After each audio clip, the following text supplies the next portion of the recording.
You can use ChatGPT to shorten one article. For example, I'm writing this one.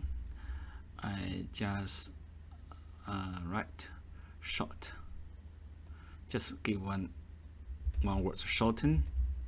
Just give one word shorten, then give the articles. And click enter.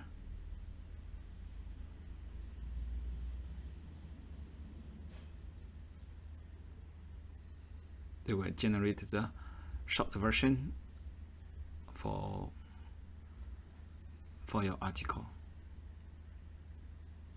Maybe you want to write a Twitter which require a very, very short one. Okay, for example, short.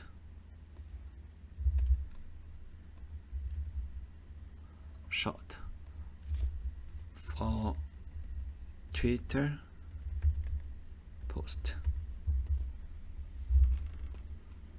You should give the much shorter version. Yeah, it's good enough.